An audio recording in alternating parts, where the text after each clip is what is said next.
Hello दोस्तों, स्वागत है आपको अपने YouTube channel learn with Kamlesh Gupta.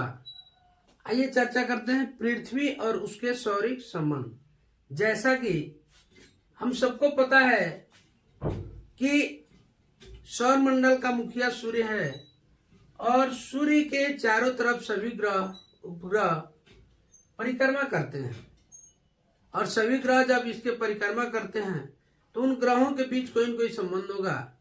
चूंकि हम पृथ्वी पे रहते हैं, पृथ्वी एक ऐसा ग्रह है जहां पे जीवन संभव है, जीवन है, तो हम पृथ्वी का सूर्य के बीच क्या संबंध है, कुछ वर्ड्स आपके बुक्स में मिलेंगे।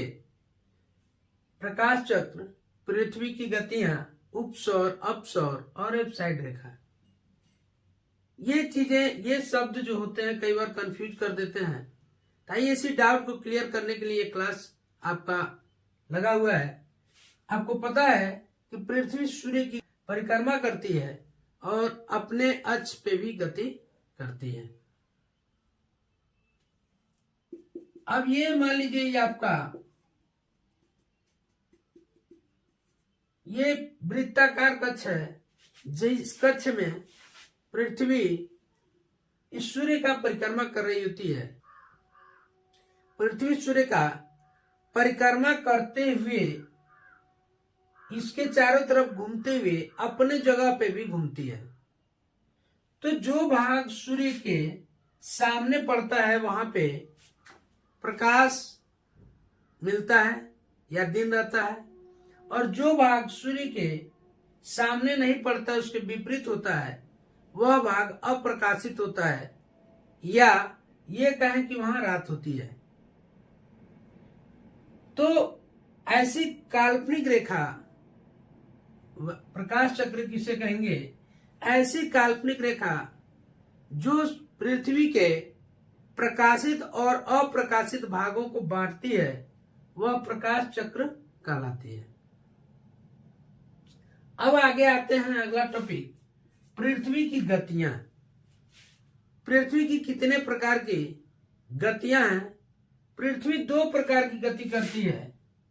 पहला घूर्णन गति करती है, जिसको हम दैनिक गति भी कहते हैं।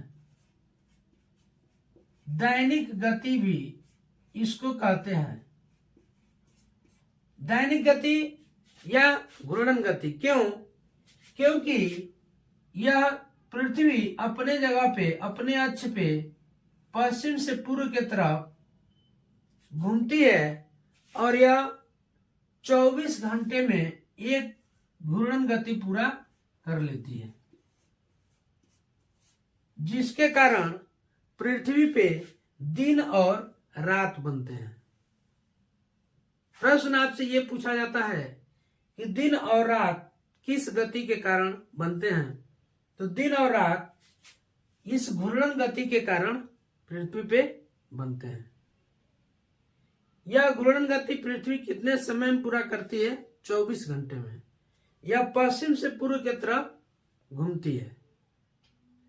दूसरी गति जो पृथ्वी करती है वह होता है परिक्रमण गति। इसी को हम वार्षिक गति भी कहते हैं। और वार्षिक गति क्यों कहते हैं? क्योंकि पृथ्वी एक परिक्रमा का मतलब पृथ्वी सूर्य के चारों तरफ एक बार जो परिक्रमा करती है, वह कंप्लीट करने में, पूर्ण करने में इसको समय जो लगता है वो 365 दिन और 6 घंटे। 6 घंटे का मतलब वो 1/4 दिन। इतने दिनों में क्या करती है? पृथ्वी सूर्य का एक चक्कर पूरा करती है।